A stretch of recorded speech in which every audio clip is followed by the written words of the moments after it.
मुलांच्या आणि तरुणांच्या सर्जनशीलतेला चालना देण्याचं काम खुला आसमान हे मुक्त व्यासपीठ गेली काही वर्ष अथकपणे करत आहे.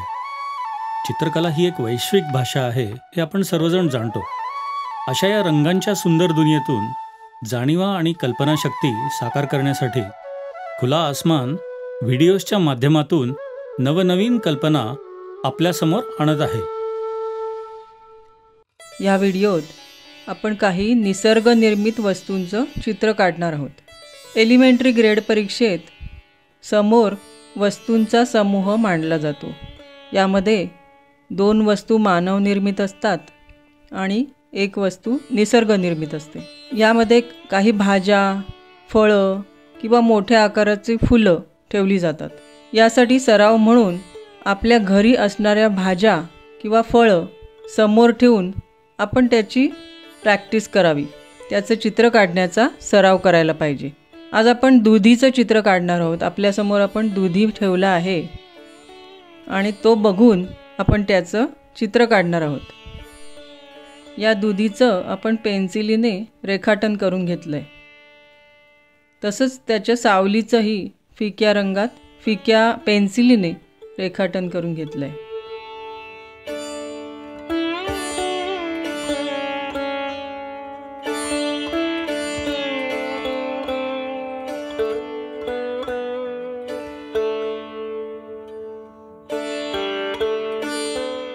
आता आपण रंगवायला सुरुवात करणार आहोत.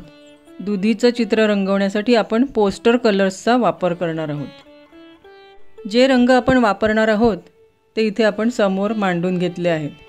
तुम्ही बघू शकता इथे आपण पांढरा, नंतर chrome yellow, burnt sienna, olive green, sap green, dark green आणि डार्क ब्लू किंवा ब्लॅक हे रंग घेतलेले आहेत. आता पॅलेटमध्ये आपण रंग काढून घेतला आहे क्रोम येलो आणि तो रंग आपण इथे देऊन घेत आहोत. रंग पातळ लावणार आहोत. सुरुवातीचा थर आपण पातळ लावणार आहोत. त्यासाठी आपण रंगामध्ये जास्त पाणी घातलं आहे.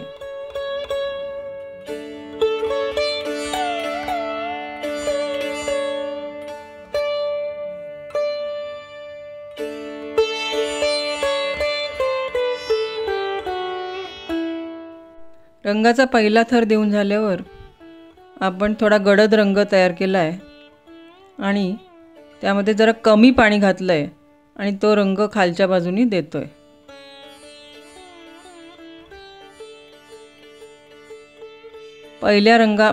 पहिल्या फिक्या रंगामध्ये हा रंग व्यवस्थितपणे आपण मिसळून घेतला आहे.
त्यानंतर आपल्याकडे असलेला बर्न सिएना हा कलर आपण फिका रंग त्याच्यामध्ये लावून घेतला आहे आणि तोही त्यामध्ये थोडा मिसळून घेतला आहे.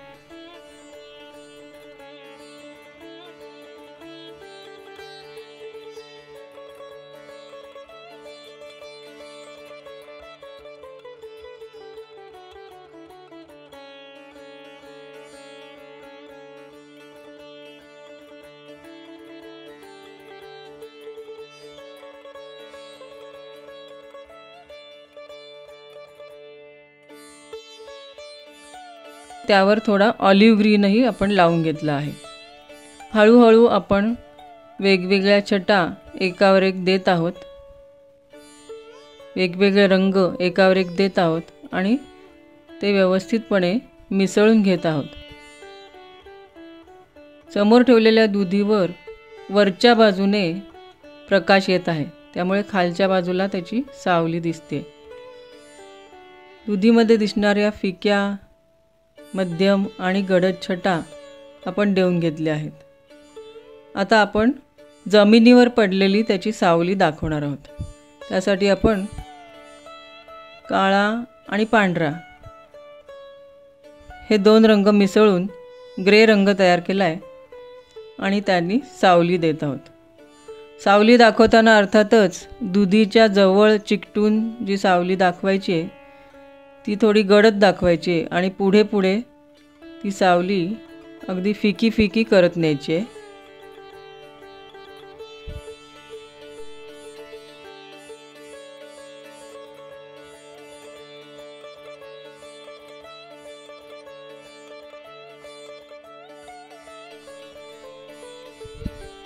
आपल्याला अपेक्षित असा परिणाम मिळेपर्यंत आपण चित्र रंगवू शकतो.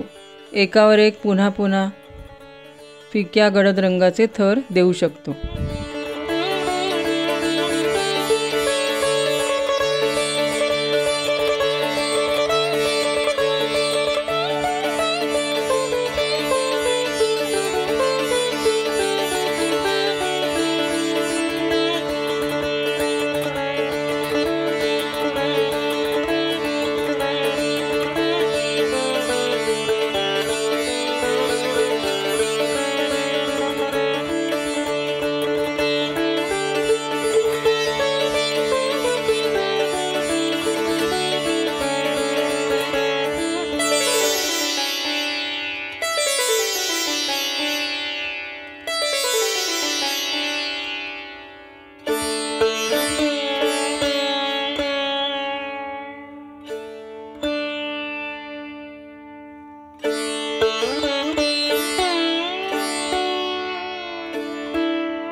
ग्रे रंगाच्या सावलीमध्ये आपण थोडा डार्क ब्लू रंग मिसळला आहे, म्हणजे गडद निळा रंग मिसळून घेतला आहे.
आपलं दुधीचं चित्र रंगवून पूर्ण झालं आहे.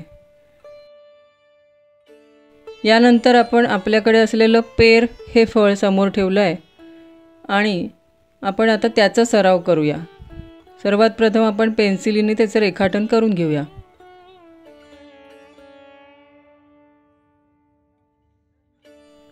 समोरील वस्तूचं व्यवस्थित निरीक्षण करावं, तिचा आकार नीट बघून त्याचं व्यवस्थित चित्रण करून घ्यावं.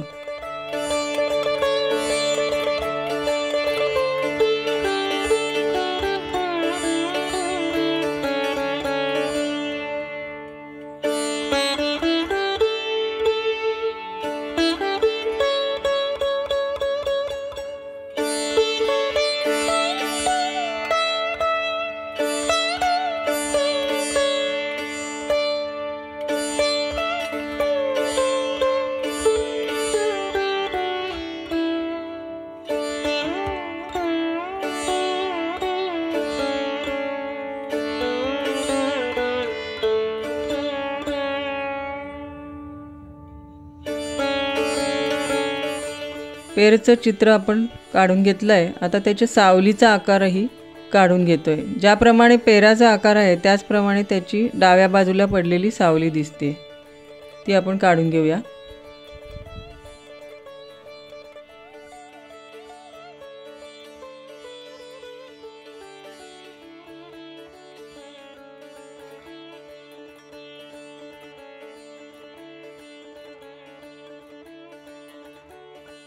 आता आपण white, cadmium yellow, light green, olive green, dark brown हे रंग काढून घेतले आहेत.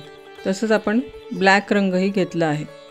आपल्याकडे काही ब्रश आहेत, काही राऊंड आहेत, काही फ्लॅट आहेत आणि आपण 3 रंग तयार करून घेतले आहेत पॅलेटमध्ये. पहिला आहे लाईट ग्रीन, दुसरा आहे ऑलिव्ह ग्रीन आणि तिसरा आहे डार्क ग्रीन. आपण रंगवायला सुरुवात केली आहे.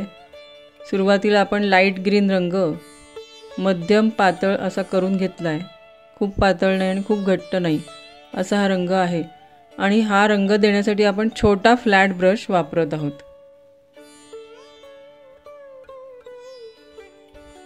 फ्लॅट ब्रश वापरायचा फायदा असा की मोठ्या भागामध्ये पटकन रंग लावता येतो. परंतु हे पेर काही फार मोठं नाही आहे म्हणून आपण छोट्या आकाराचा फ्लॅट ब्रश घेतला आहे.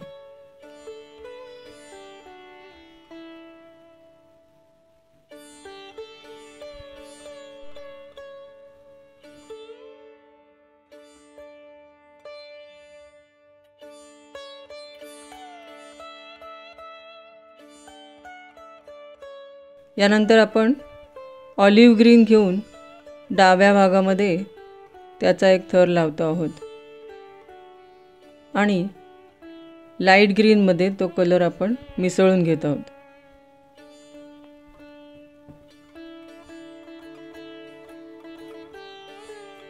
हे जे पेर आपल्या समोर आहे त्याच्यावर उजव्या बाजूने प्रकाश पडतोय, त्यामुळे डाव्या बाजूला त्याची छाया दिसत आहे. त्यासाठी आपल्याला उजव्या बाजूला फिका रंग द्यायचा आहे आणि डाव्या बाजूला गडद रंग आला पाहिजे. मधल्या भागामध्ये दोन्ही रंगांचं मिश्रण व्यवस्थित दाखवायला पाहिजे. आता आपण एक गडद रंग तयार करून घेतलेला आहे. म्हणजे ऑलिव्ह ग्रीनमध्ये आपण थोडा निळा रंग मिसळला आहे आणि डार्क ऑलिव्ह ग्रीन रंग केला आहे.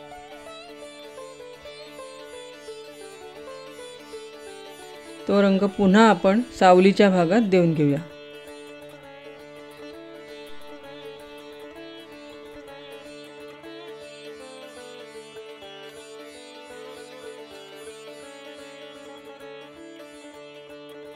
फिक्या गडद अशा सर्व छटा आपल्या देऊन झाल्या आहेत. सर्वात शेवटी आपल्याला पेरावरती पडणारा हायलाईट दाखवायचा आहे. हायलाईट म्हणजे अगदी प्रखर प्रकाश पडतो आणि तो तिथे पांढऱ्या रंगाचाच दिसतो. अशा प्रकारचा हायलाईट आपल्याला पांढऱ्या रंगाने दाखवायचा आहे.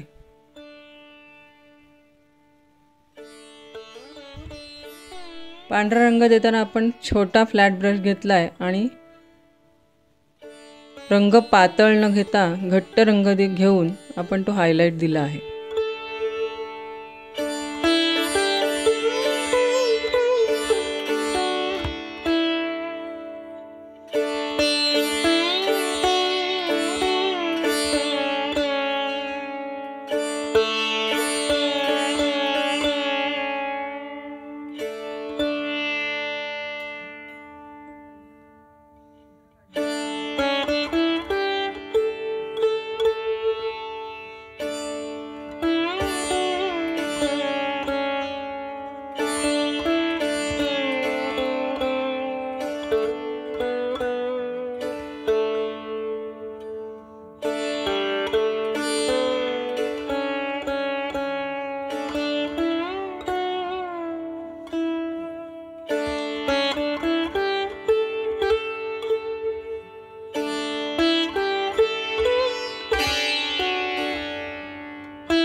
यानंतर आपण नेहमीप्रमाणे पेरची सावली करून घेतली आहे.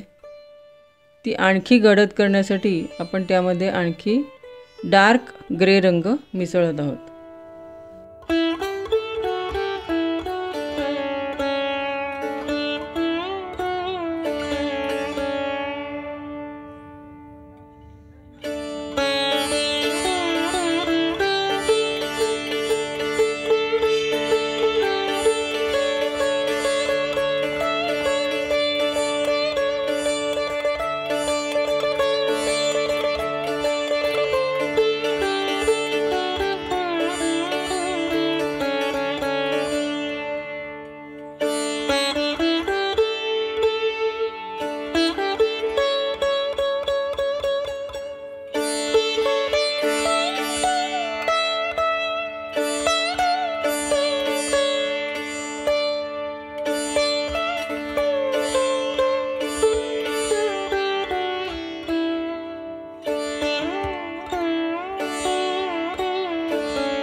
आपण त्याचं देठही करून घेतलं आहे आणि त्यावर एक बारीक ठिपक्यांचं असं टेक्स्चर असतं, तेही आपण बारीक बारीक ठिपके काही ठिकाणी दिले आहेत. यासाठी एकदम बारीक ब्रश वापरावा, त्या म्हणजे बारीक ठिपके आपल्याला मिळतात.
अशा रीतीने अगदी हुबेहूब समोर ठेवलेल्या पेरासारखं पेर आपण काढून रंगवलं आहे.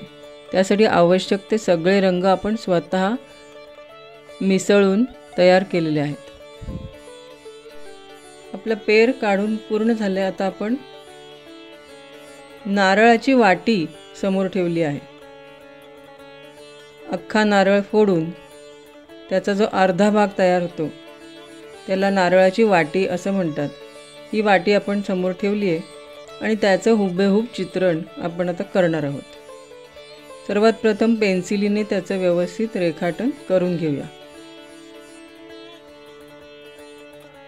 आपली निरीक्षण शक्ती जेवढी चांगली असेल तेवढं आपण व्यवस्थित त्याचं चित्रही काढू शकतो. त्यातील बारकावे व्यवस्थित लक्ष देऊन काढावेत.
आता आपण नारळ रंगवायला सुरुवात करणार आहोत. त्यासाठी आपण वेगवेगळे रंग घेणार आहोत.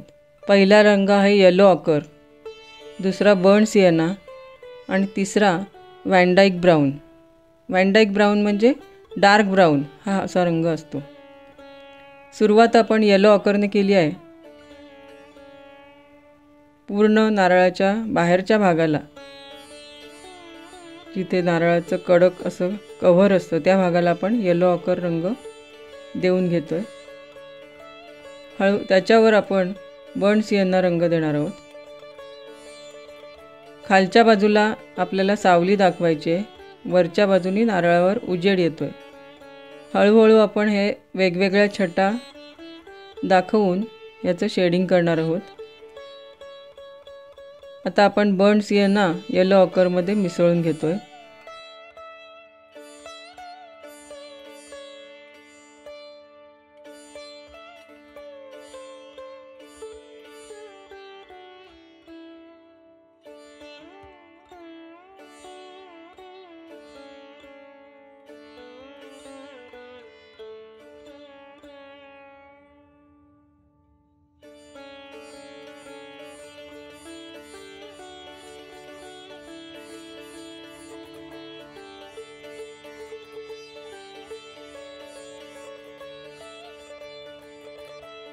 त्यानंतर आपण वॅनडाईक ब्राऊन वापरून आणखी गडद छटा तयार करू शकतो.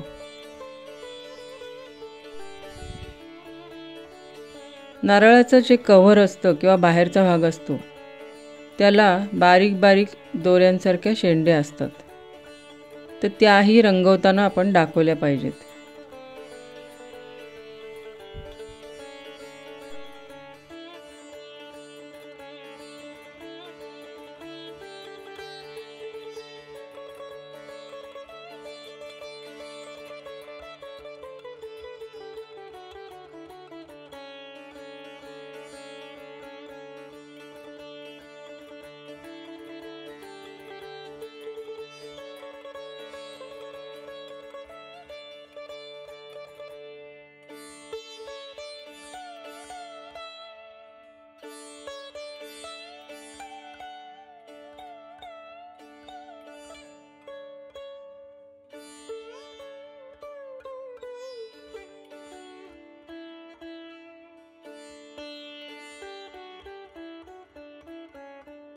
यानंतर आपण पांढऱ्या रंगामध्ये थोडासा येलो ऑकर रंग मिसळला आहे आणि फिक्या रंगाच्या काही रेषा आपण काढतोय. तसंच गडद रंगाच्या म्हणजे वॅनडाईक ब्राऊनने आपण काही रेषा काढतो. यासाठी आपण अगदी बारीक ब्रश वापरतोय, त्यामुळे आपल्याला त्या बारीक शेंड्या दाखवता येतात.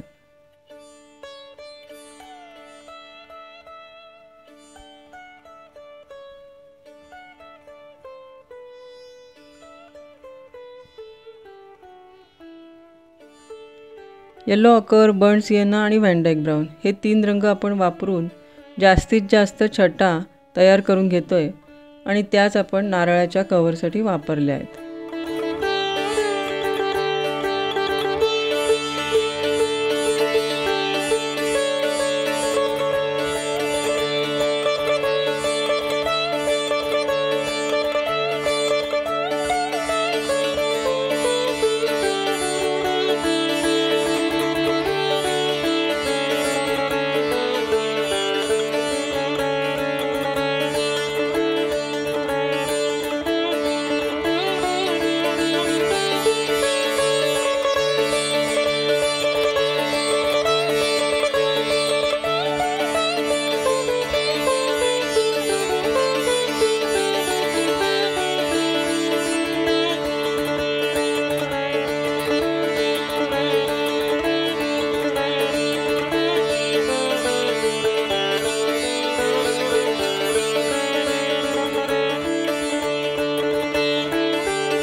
आता आपण नारळाच्या वाटीचा आतला भाग रंगवणार आहोत. त्यासाठी आपण एक रंग तयार करून घेतो आहे. त्यामध्ये आपण सेरुलिन ब्लू, व्हॅन डायक ब्राऊन आणि व्हाईट हे 3 रंग मिसळलेत आणि असा निळसर करडा रंग तयार केला आहे.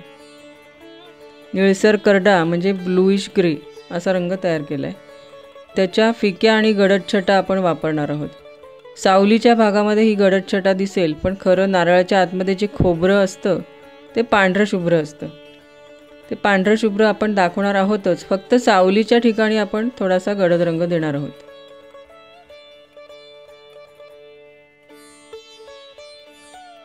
समोर ठेवलेली नारळाची वाटी बघत बघतच आपण तो रंग तयार करून घेतला आहे आणि त्याप्रमाणे आपण तो रंग तिथे देऊन घेतो आहे.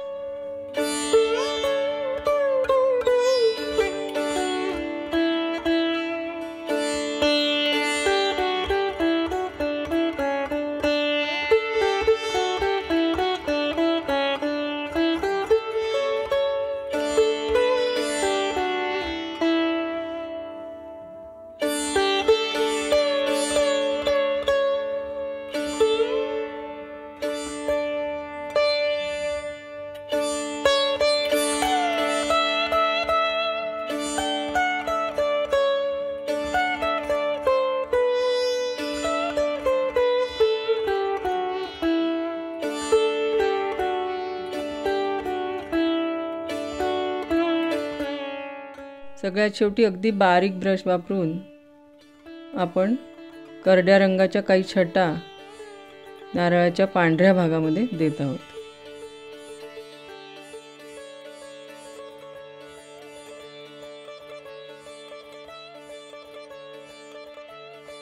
अशा रीतीने आपला अगदी ही जी नारळाची वाटी आपण काढली आहे ती अगदी हुबेहूबपणे समोर अगदी खरी ठेवली आहे अशीच वाटते, म्हणजे अगदी खऱ्यासारखी आपल्याला जमली आहे. याप्रमाणे तुम्ही अख्खा नारळ समोर ठेवून त्याचं चित्र काढू शकता. शहाळं समोर ठेवून त्याचं चित्र काढू शकता. वेगवेगळ्या भाज्या, फळं, काही फुलं, जी वस्तू तुमच्याकडे असेल ती समोर ठेवून ती काढण्याचा सराव नक्की करा. जितका जास्त सराव तुम्ही कराल तितकं तुम्हाला समोर ठेवलेल्या कुठल्याही वस्तूचे चित्रण व्यवस्थितपणे करता येईल.